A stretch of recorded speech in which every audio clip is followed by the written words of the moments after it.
5, 4, 3, 2, 1, 0.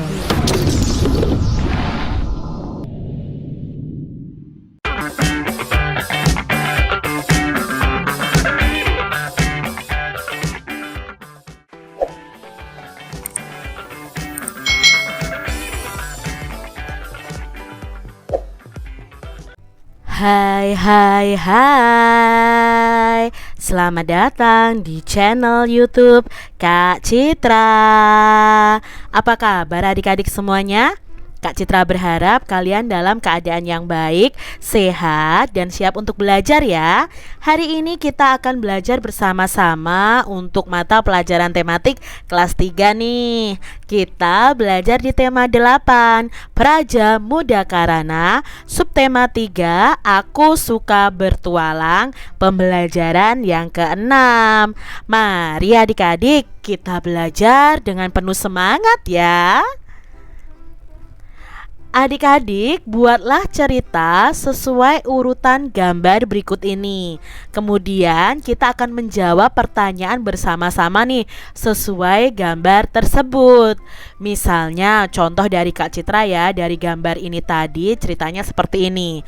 Suatu hari ada seorang nenek yang akan pergi ke perumahan Lestari. Setelah turun dari bis, sang nenek tersebut ingin menyeberang jalan. Kebetulan Edo melihat nenek tersebut. Edo membantu sang nenek menyeberang jalan.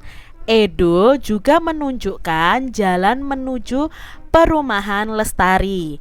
Edo mengantar sang nenek sampai ke tempat tujuan. Edo merasa lega dapat membantu sang ibu atau nenek tersebut. Nah, itu tadi contoh cerita dari Kak Citra. Kalian bisa membuat cerita versi kalian sendiri sesuai dengan gambar tersebut adik-adik. Apa saja nih rambu lalu lintas yang kamu lihat dari gambar tersebut adik-adik?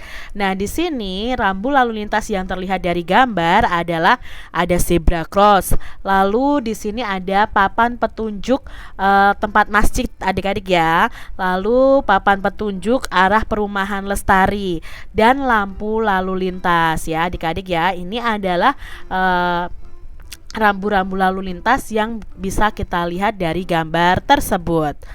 Lalu adik-adik, apa saja hal yang perlu diperhatikan saat menyeberang jalan? Nah, hal yang perlu diperhatikan saat menyeberang jalan adalah lampu lalu lintas. Lalu kita boleh menengok ke kiri dan ke kanan saat menyeberang adik-adik untuk memastikan kondisi jalan raya itu aman.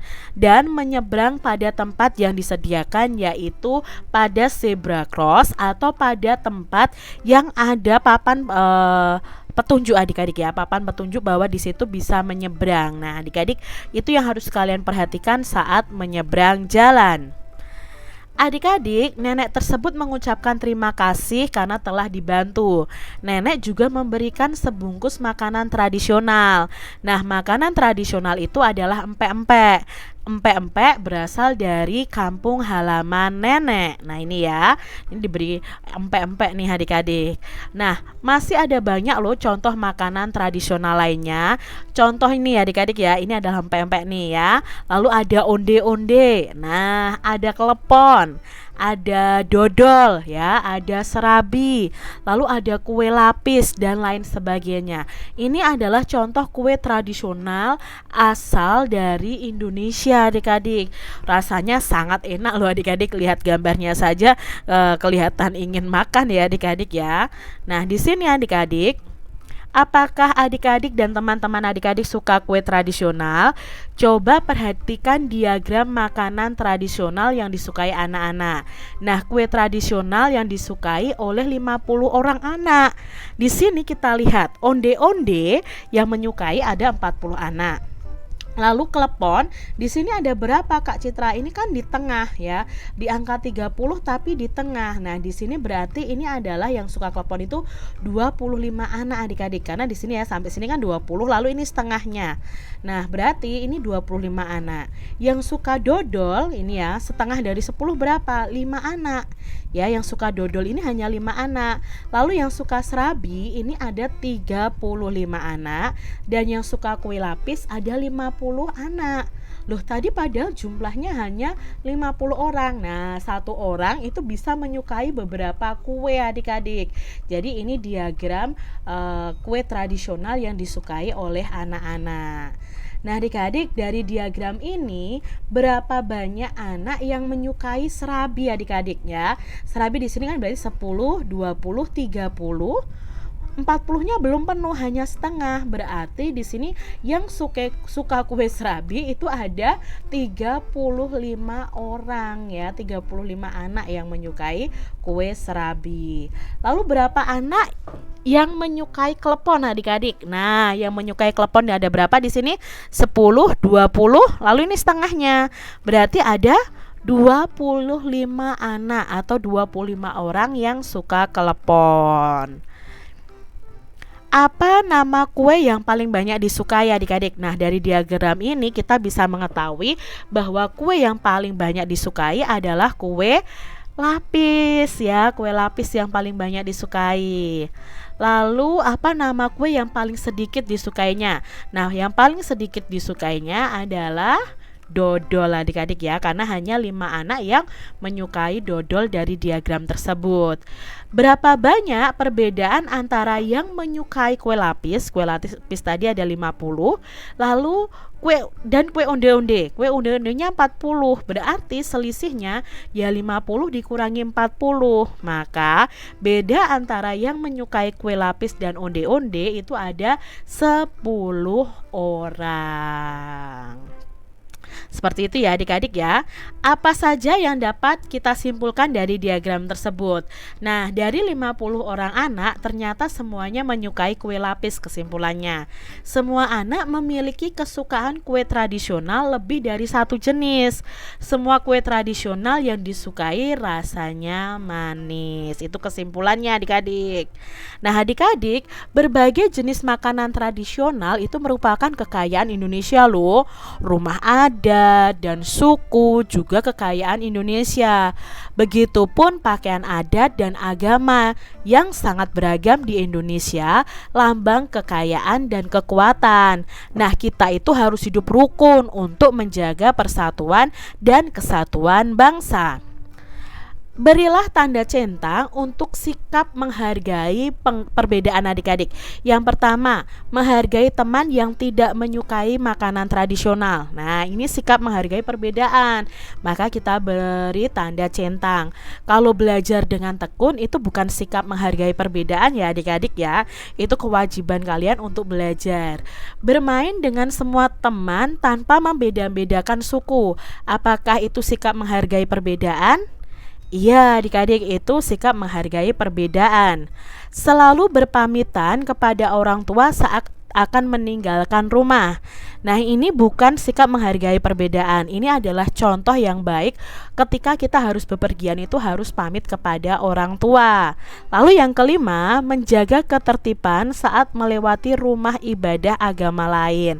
Nah, ini termasuk sikap menghargai perbedaan. Adik-adik, carilah informasi nih tentang rumah dan pakaian adat Nusantara.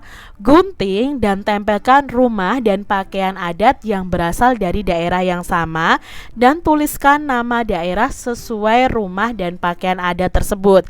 Kalian bisa lihat di buku kalian ya, ada kolom yang harus diisi, lalu ada gambar pakaian adat dan ada gambar rumah adatnya. Nah, dari 5 gambar ini kita jadikan satu nih adik-adik ya. Ini adalah rumah adat Kalimantan Barat. Ini pakaian adat Kalimantan Barat adik-adik.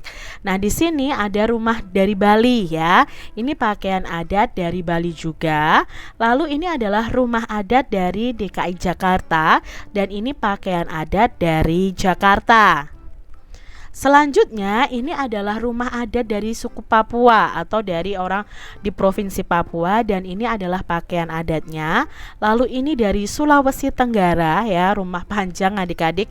Lalu di sini ada tempat pakaian adatnya dari Sulawesi Tenggara. Ini contohnya adik-adik bisa cari tahu nih berbagai macam rumah adat khas yang ada di Indonesia ya, dari daerah-daerah di Indonesia dan pakaian adatnya. Adakah manfaat dari keberagaman pakaian yang dimiliki Indonesia? Tentunya ada manfaatnya adik-adik. Keberagaman budaya yang dimiliki oleh negara Indonesia itu menjadi identitas bangsa kita. Bangsa Indonesia itu dikenal sebagai bangsa yang unik karena bisa hidup rukun dalam satu negara walaupun terdiri dari berbagai budaya, mau pakaian adatnya, mau sukunya, mau agamanya, tetapi hidup rukun, dan itu menjadi ciri khas dari bangsa Indonesia. Jadi mari adik-adik, walaupun kita berbeda, kita beragam, tapi kita harus tetap hidup rukun supaya menunjukkan bahwa Indonesia ini kaya budaya tapi juga ada kerukunan yang terwujud dalam persatuan dan kesatuan. Demikian tadi adik-adik pembahasan kita di tema 8 subtema 3 pembelajaran yang ke-6. Semoga video pembelajaran ini bermanfaat ya untuk adik-adik semuanya, dan sampai jumpa lagi di video pembelajaran Kak Citra selanjutnya. Tuhan memberkati. Jangan lupa tekan tombol subscribe, lalu tekan loncengnya, tekan juga tombol like, lalu share ke media sosial kalian. Jangan lupa untuk ikuti media sosial Kak Citra. Terima kasih.